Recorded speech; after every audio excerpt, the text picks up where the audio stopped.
everybody remembers the theme of the conference, Team Tennessee. So as we talk about Team Tennessee, one of the most important teams that I'm part of is the Governor's Cabinet.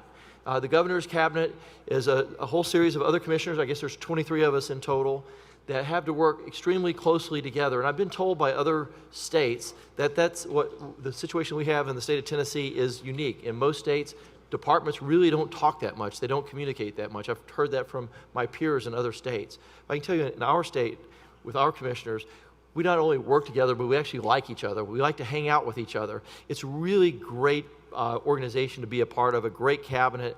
I think it's important how we represent our state by being able to be this collegial team.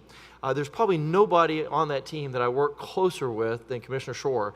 And I was told this when I came into the job. And fortunately, I like Commissioner Shore, so it was great to find out that we were going to be so much in partnership.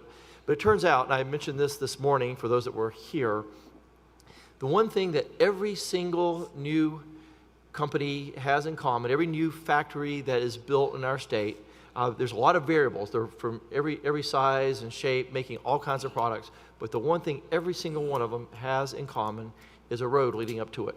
Every business, every factory has a road leading up to it. And in most cases, those have to be built. And the Department of Transportation and Commissioner Shore are always right by our side in helping us recruit business. They are our best recruitment, or one of our best recruitment tools, being able to have them as part of our team. So I'm happy to introduce Commissioner Shore, and I'll let him introduce his team and our great partners at TDOT. Thank you. Thanks, Randy. Appreciate it. Okay, I hate podiums, and I don't need them because I seldom use notes or never use notes. So you never know what's going to come out of my mouth, and the people who work for me never know what's going to come out of my mouth. So it's always a surprise for me and everybody else. I do want to thank you for coming to this. This is, I think, a timely presentation for us, and we're going to talk a little bit about kind of what's been going on in the world of transportation and transportation funding and other things, or lack thereof, or whatever you want to say. But I do want to say back to Commissioner Boyd that we have developed a great relationship, and it is one of those things, it's a partnership, because we've got to work together to bring businesses into the state. And those of you who've been around Tennessee for a long time, there was a governor that was from West Tennessee. He happened to be a Democrat, but that's okay. Governor McWhorter used to always say that education plus roads equals jobs. And I think that those of you that are out in the communities know how important both of those are, and with the governor's efforts that he's doing in education, and the progress that this state is making in education is fabulous. And his Drive to 55, which actually Commissioner Boyd headed up early on before he became a commissioner, is one of the things that kind of spurred from the governor's emphasis on education. And as we add transportation to that initiative, those are things that companies, that you know that companies look for and they have to have. And so it is a partnership, and we're glad to do that. Now, we're moving forward and moving into a sort of a new world for us, and we're talking about kind of what's going to happen next in the funding of transportation. And later on, I'm going to talk a little bit about both the federal side and the state side, and kind of what the governor's looking at. But what we thought we would do is we'd start kind of talking about how do we really develop a building program, whether it's our 3-year capital improvements program, which we talk about and we give the legislature every year. And most of you, at least those of you that are in city governments, understand our 3-year program, because you look at it and see if you got a road in our 3-year program. But we don't just pull those out of the air. There's a concerted effort to do that, and we thought it would be appropriate at this juncture to really talk about how do we get to decide where we're going to build projects and what are we going to do in the future. And so I brought 3 of my key people here. Do you like for me to say that? Key people? I knew they'd like that. That's the first time. I actually usually introduce them all as interim, so that they know. Well, my job's interim. I figured theirs could be interim as well. it keeps you on your toes when you, right in front of your title, it's the interim whatever. So I do want to say I've got a great team at TDOT. We've worked really hard staffing the department and doing the things we needed to do to make ourselves effective and efficient, which is a governor's plan. We did a great top-to-bottom program right about a year after we got here, and we're still in the process of initiating some of those ideas and plans. But we're going to start off with Tanisha Hall, and Tanisha is our Director of Long-Range Planning, and as all of you know, that projects start with planning, and that's kind of where we're kicking that off at, and I think you'll find this. I want you to watch how we develop stuff to know and appreciate at the end of the day how projects are developed. So Tanisha, if you would, thank you. Thank you, Commissioner. I'm going to give you a hand.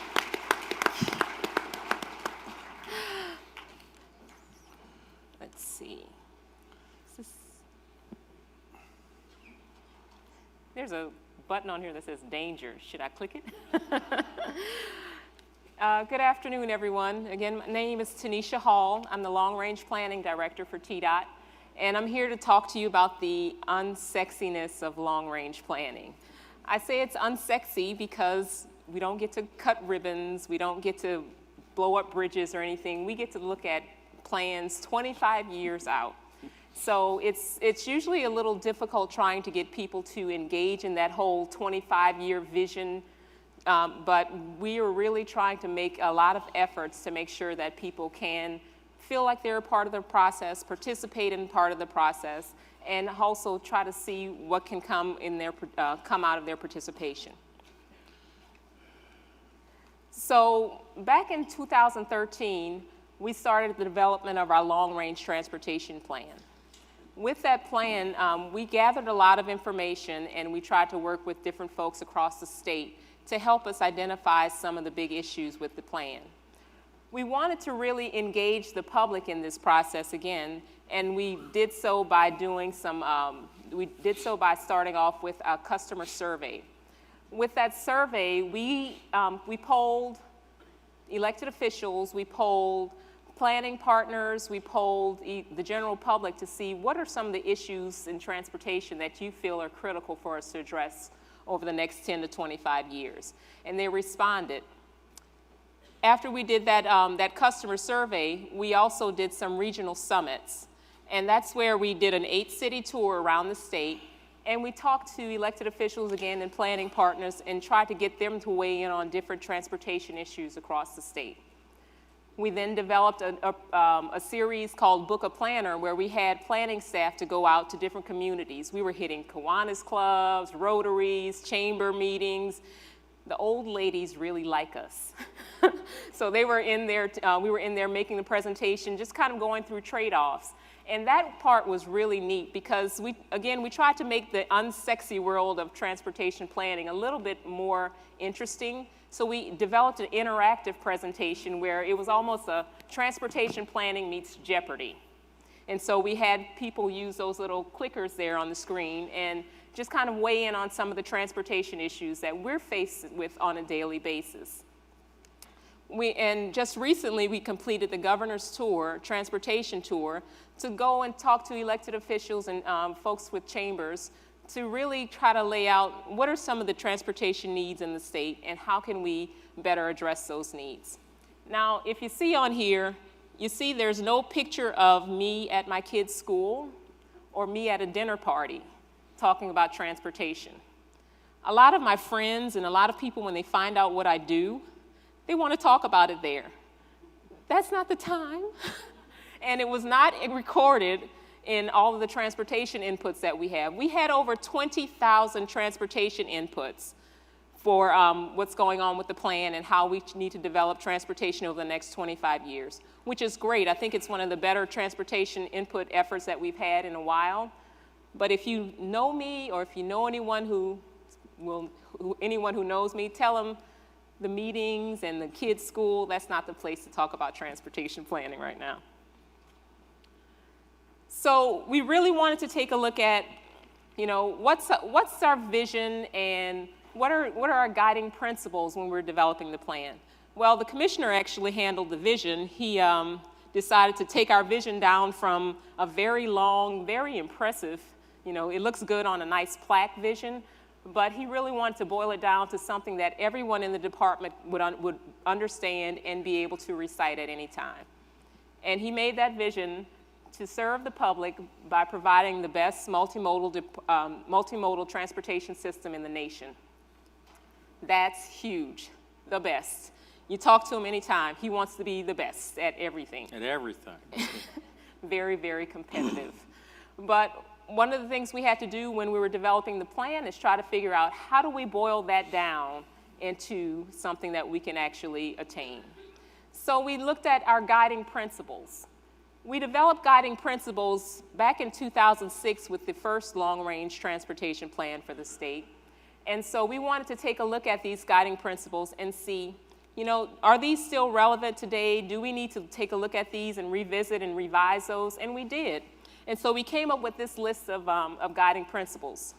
In a nutshell, these guiding principles are our core priorities. What do we hold true and dear with TDOT? And some of the things that we really wanted to make sure that people understood was that, preserve and manage the existing system. We fix it first. Easy enough, right? Maximize safety and security. Hear Commissioner or anyone within the department talk anywhere, safety is our #1 priority. We maintain that today, and we want to make sure that's known to everyone. Building partnerships for sustainable and livable communities. We really want to try to work with communities, work in partnership to try to develop our communities better, safer roads, and make sure that we're providing economic access for people. Support the state's economy. That's a huge one for us because we understand, as the Commissioner said, it is definitely a partnership between TDOT and the economy. Provide for the efficient movement of people and freight. This is one that we had in the previous guiding principles, but we were still trying to figure out what's going on, especially when it comes to transit. So we really, Tokes is actually going to talk about that a little bit later and go into some of the different transit initiatives that we have. Protect natural, cultural, and environmental resources. We want to make sure not only are we taking care of the Indiana bats that are endangered and stuff is always going on with them whenever we have projects, but also looking at communities and trying to maintain that vision that the different communities have for their areas. And lastly, emphasize financial responsibility. You've heard it once, you've heard it 1,000 times. The state of Tennessee's Department of Transportation is only one of 5 states in the country that has 0 transportation debt. So we want to make sure that we continue to be fiscally responsible when we're dealing with our transportation system. So after we looked at those guiding principles, we took an in-depth look at our policy, developing 8 policy papers. Those 8 policy papers addressed issues like accessibility, freight, safety, system performance, demographics. We were looking at, what's the state going to look like over the next 25 years? Right now, the projections are saying about 2 million more people by 2040. That's a lot of people. How do we deal with that? How do we develop a transportation system to accommodate 2 million more people? Coordinating with our different partners. Mobility, again, Tokes is going to talk about a little bit more about mobility, and again, that financial aspect of it.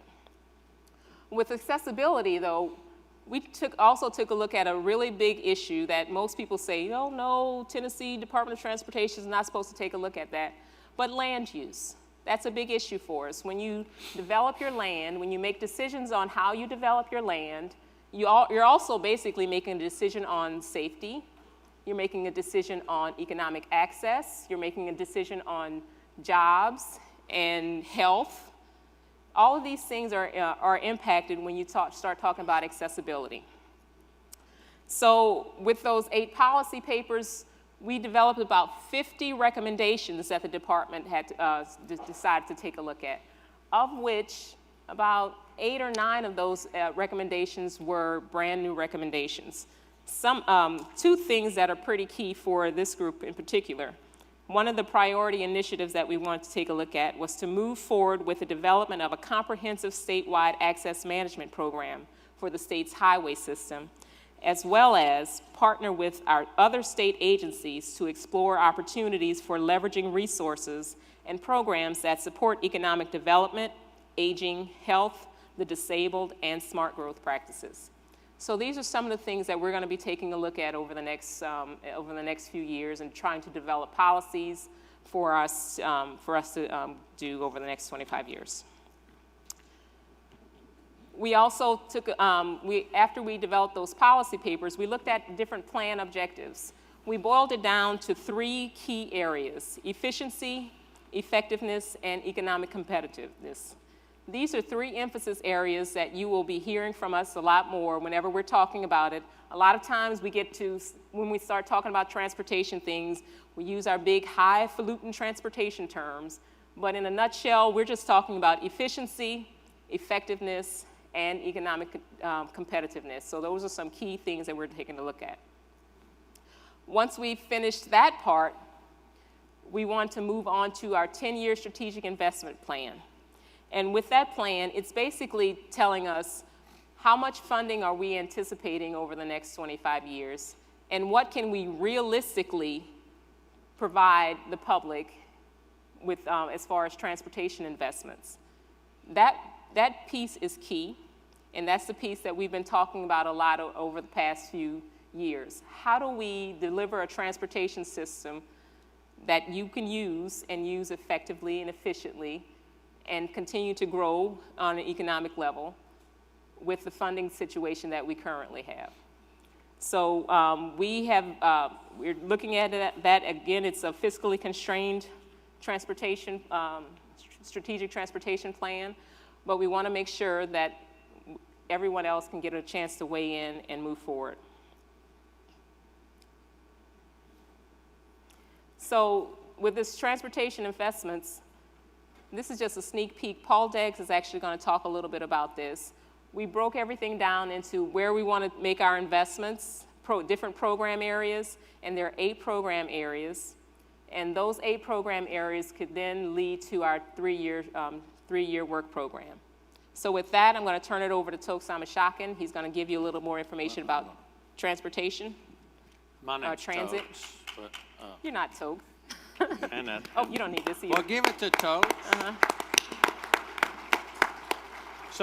So planning is a big part of what we do, and we used to be called the Department of Highways, and we're not called that anymore for a specific reason. We're Department of Transportation, and when we did our vision, we didn't say we wanted the best highway department. We wanted the best multimodal department, and I think as we go on, and we look at what's happening in Tennessee, and we step back a year with what happened in Nashville.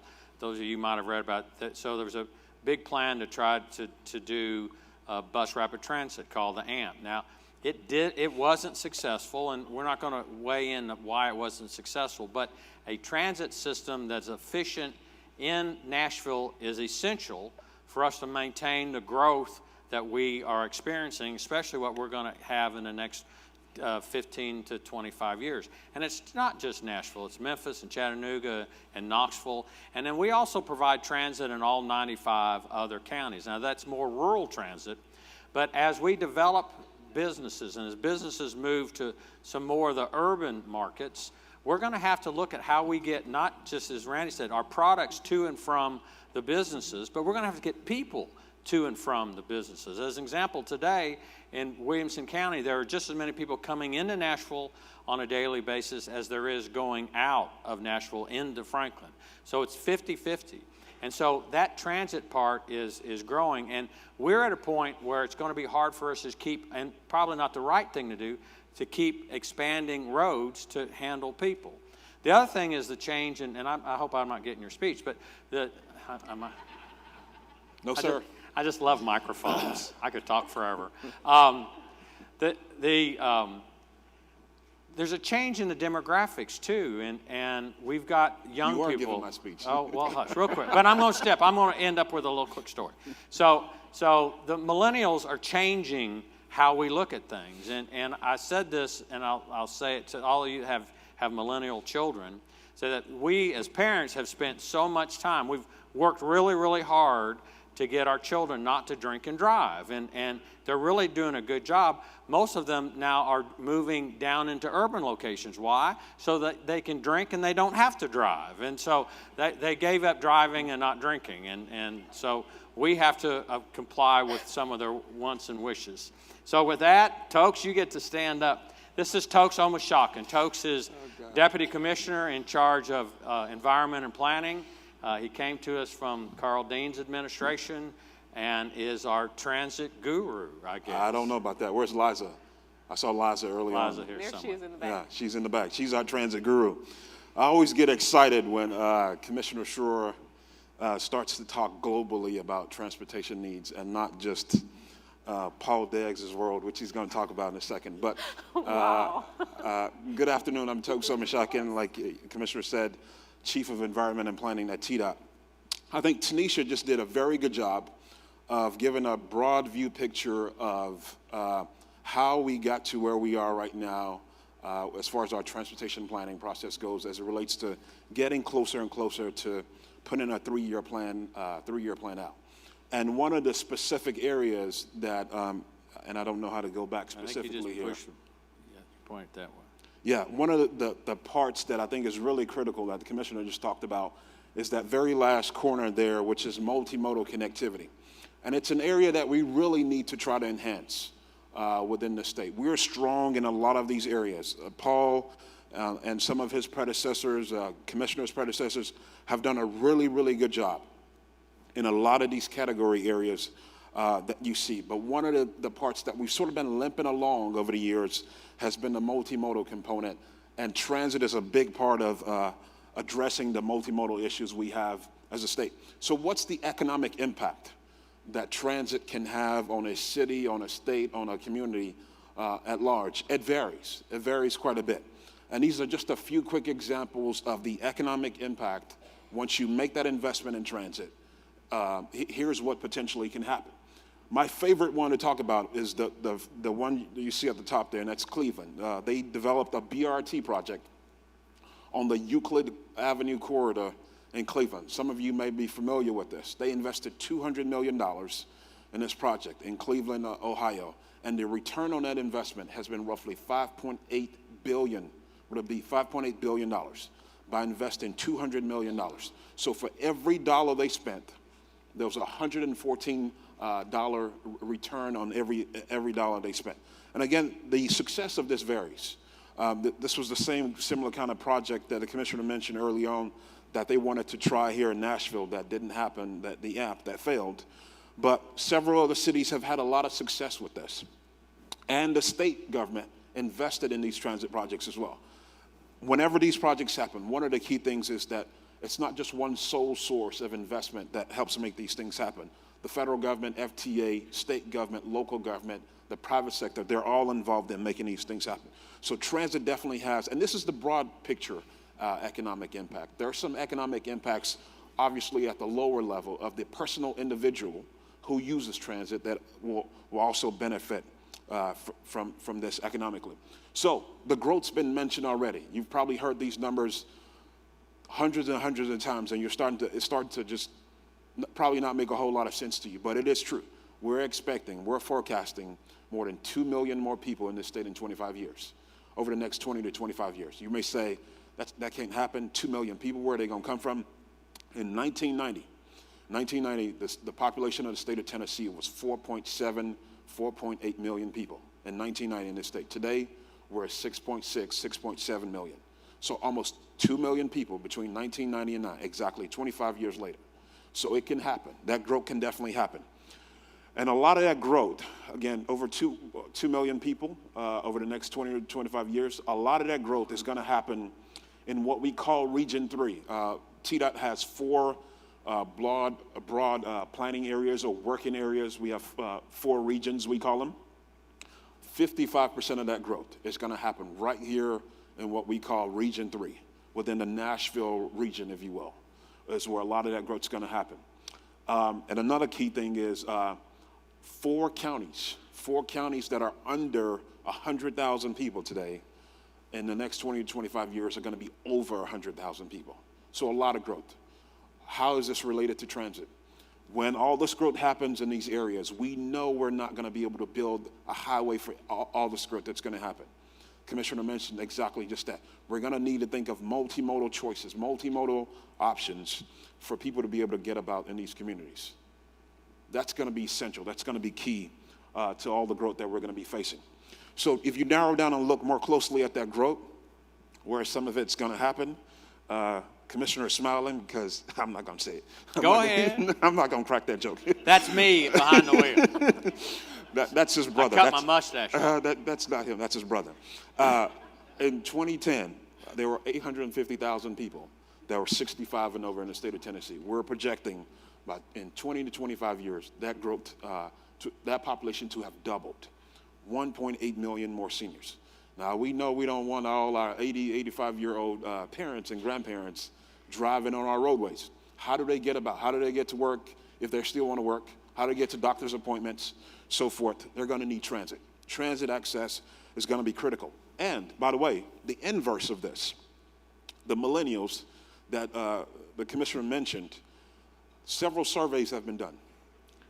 2/3 of millennials, based on one survey in particular, 2/3 of millennials said they would rather give up their car than their cell phone.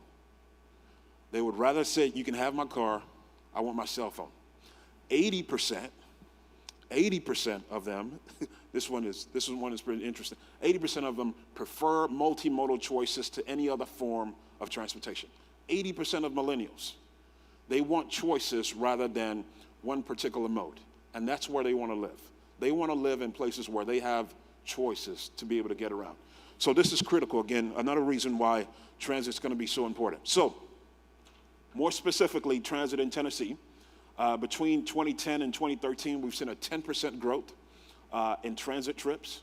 A lot of it's been in the large urban areas, obviously. That's where a lot of transit riderships been. And again, like the commissioner said, we've got 27 transit agencies serving all 95 counties in the state.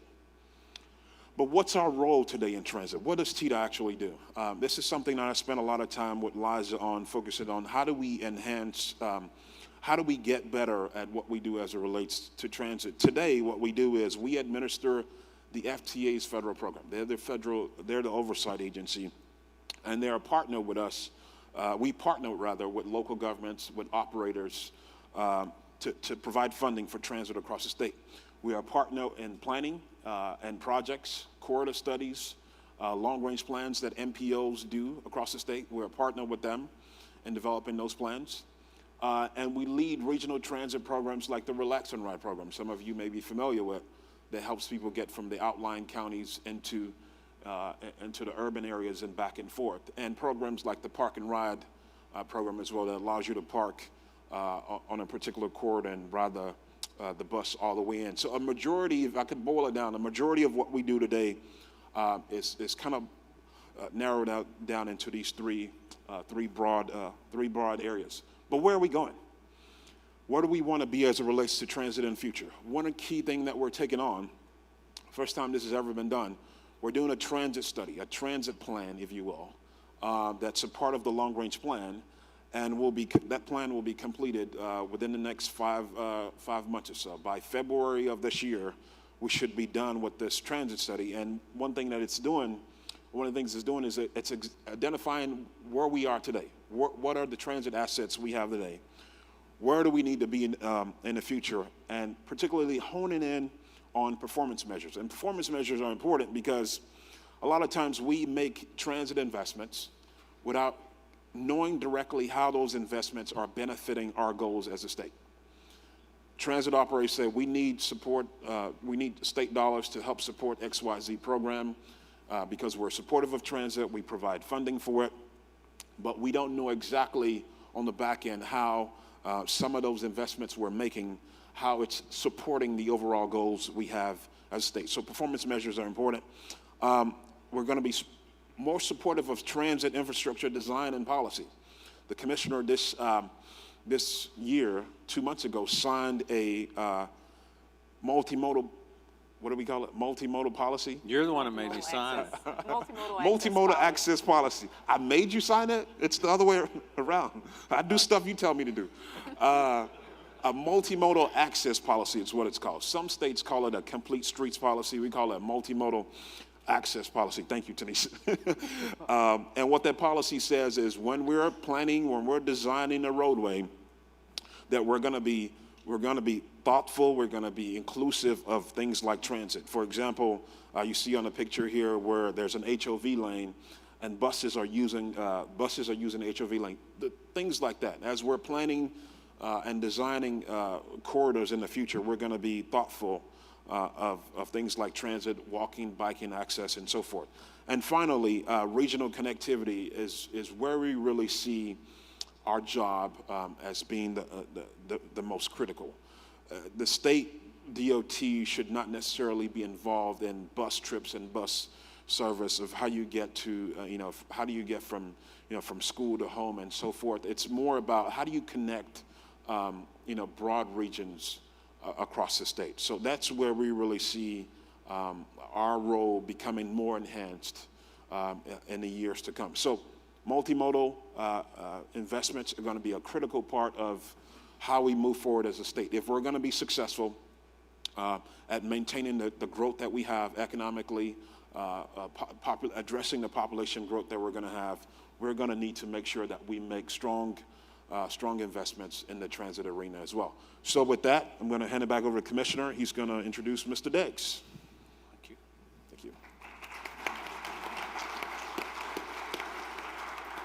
Thank you. It's no longer the highway department, but yet highways represent 80 or 85% of our total capital investments as we go forward. And we're quickly moving, and I'm going to talk about that in just a minute, but we're quickly moving into an area. It's my favorite representative. How are you, my friend? How was it today? How's the farm? Is it? Okay, I will. Jimmy Eldridge, our representative from the Jackson, Madison County area. Where was I? You got me all confused. We've got to decide, how we're going to make our investments and what we're going to do and where that money is going to spend. And so now we're getting to the point where Paul can talk a little bit about how the decisions are made to go from planning. We have to include transit, but now we have to kind of affect the plan. We have to make it happen. And so Paul Deggs is our chief engineer. He's been with the state 27 years, thereabout. He says he's cut his teeth on every bridge ever built in the state of Tennessee, all 19,500 of them. But at least that's what he says every time we go over bridges. I cut my teeth on that bridge. Paul is well known by most of you all, has been an integral part of the Tennessee Department of Transportation for a long, long time. He's the deputy commissioner. He's the person that we rely on for great information. He's a little technical, but he's an engineer as well. So please welcome Paul Deggs.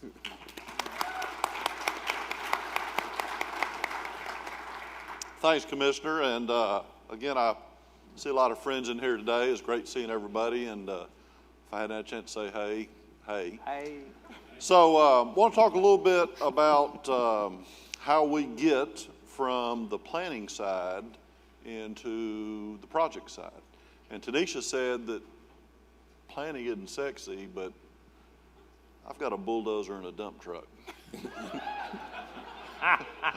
That's pretty sexy. So when we kind of start working through, a lot of y'all have been to some of the meetings where the governor, the commissioner, Tanisha, and Tokes and myself have all been out talking about transportation need. So we have been hearing a lot of things. And while we're talking about a 10-year investment program, in reality, every year when we put our 3-year plan together, it's a very similar process. Communities come into the department and say, I have need. Functional areas in the department say we have needs, bridges, pavements, and such. And so what did we hear? What do we hear? Tennesseans want to continue to have a high-quality transportation network. As Tanisha mentioned, we've got a great network of roads and bridges out there. Interstate congestion stinks. Everybody knows we've got congestion in urban areas and that we need to try to deal with, but increasingly we have problems in the more rural areas of our network, And I'm sure if I pull my phone out right now, I can find an email that there's an 18-wheeler somewhere in the state of Tennessee laying on its side blocking a freeway or an interstate somewhere. So the non-recurring congestion on our interstates is a big deal, and on state routes as well. Again, congestion is an issue because we've got to be able to get vehicles moving. Warehouses have 18 wheels underneath them, more and more today. We've got to keep things moving. Another thing that we hear, in fact, I got a call from Senator Tracy this morning about a county has a road that is in horrible shape and they don't have the money to keep it up. What can TDOT do to help? So it's not just TDOT that's hurting in transportation, it's local governments as well. You guys in here know that. Again, as Tokes mentioned, transit is something that people talk to us about. They say we have transit needs and we need some help in delivering those. A couple of the programs that are really sought after is we have our State Industrial Access Road program. How many people have had a state industrial access road in their community over the last few years? Lots of hands up out there. Very important program. It creates jobs in Tennessee. Also, our state aid, we have a couple of state aid programs. We spend about $30 million a year providing funds to cities and counties for their bridges and counties for their road network.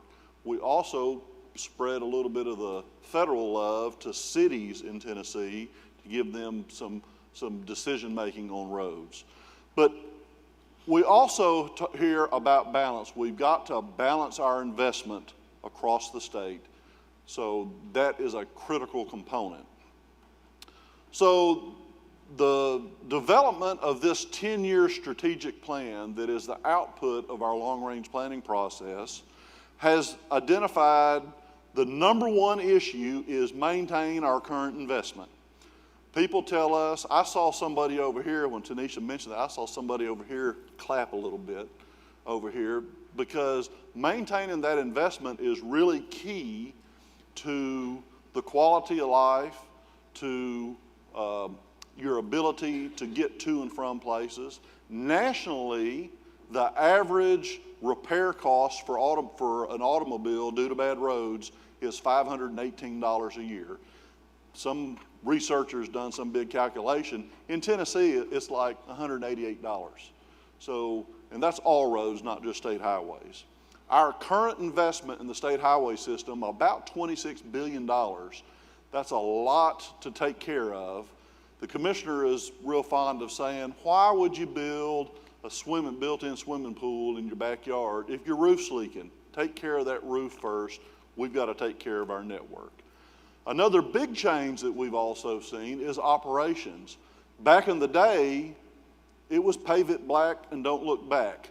We built our network and we moved on to the next project. Today, it's about operating that network. We have reorganized the functional areas of our department around operations. If that 18-wheeler is blocking a lane of traffic because it's broke down, I've got 0% efficiency. So we have reorganized our agency to find ways to, we passed a law a few years ago, we can take a front end loader and push that load in the ditch to get that lane open because it's that important. So getting a little bit weedy here, just to look at this graph, we resurface roads on about a 12-year cycle on our state highways because the first 40% drop in quality happens in the first 75% of the time, but every dollar I spent on that front end saves me from spending $4 or $5 on the tail end. So if I have a good, strong management program of my pavements, which is our largest asset, I can keep those in a high quality for a relatively low cost. There's about 20,000 bridges in the state. TDOT owns a little over 8,000 of them. We inspect every publicly owned bridge every 2 years, and that generates lists for repairs.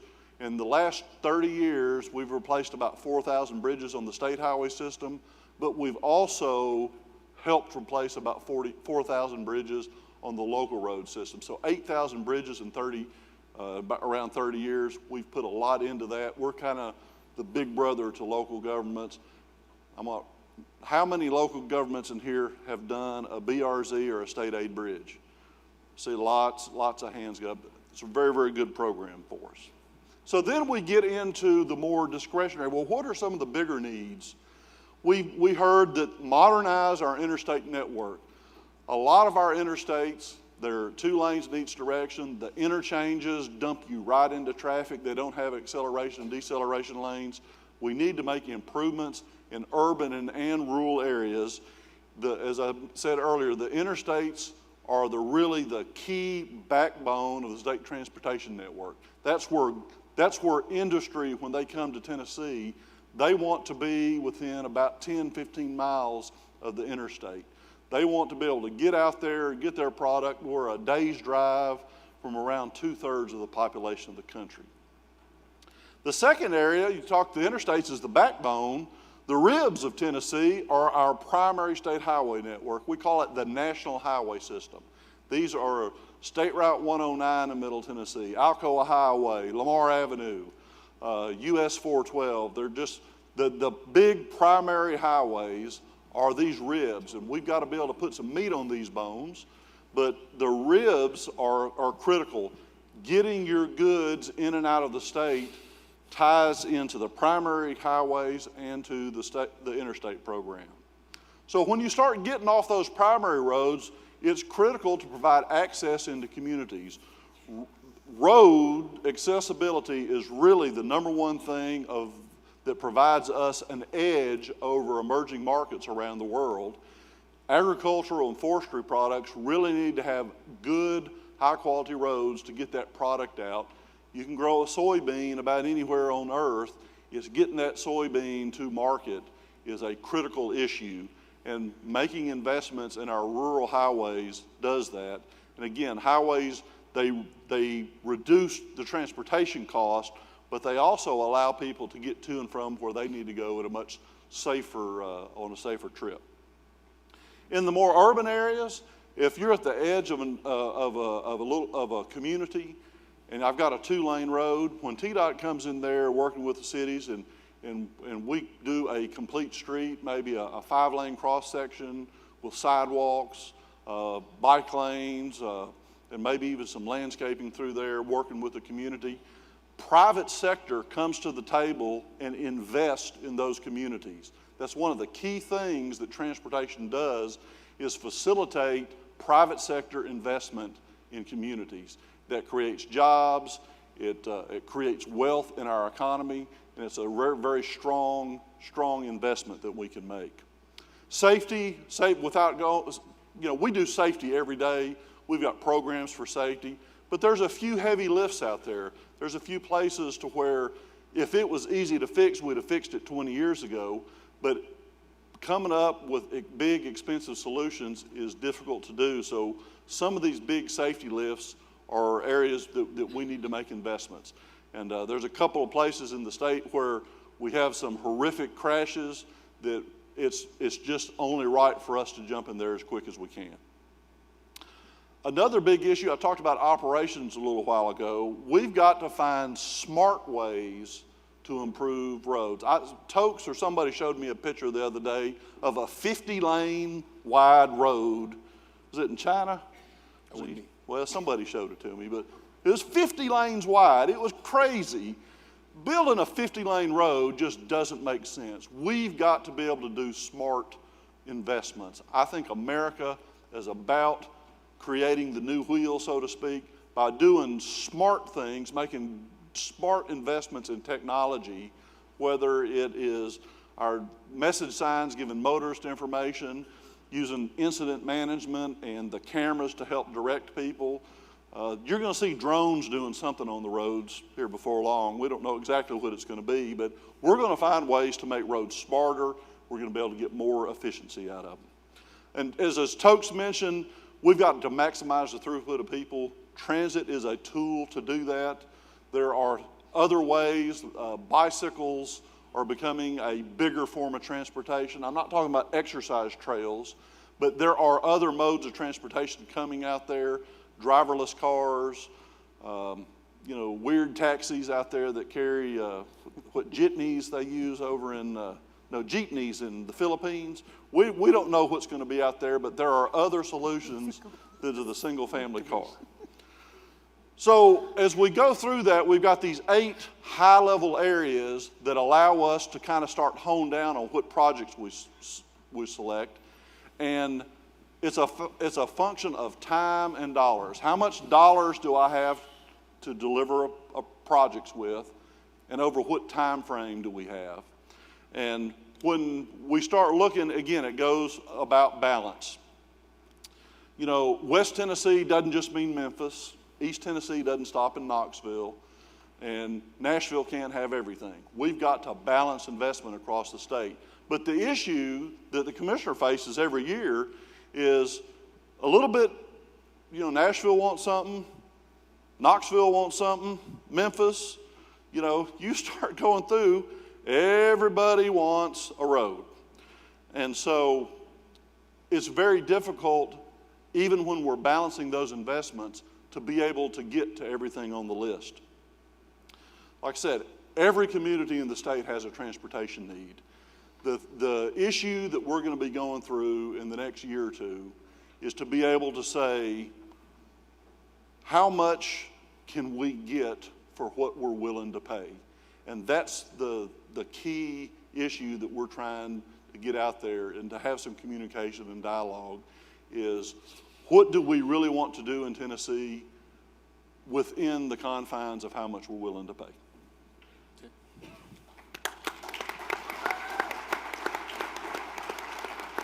So the elephant in the room, I guess, and that's the thing that you say, is if we had all the money in the world, we could build all the projects in the world and we'd all be happy.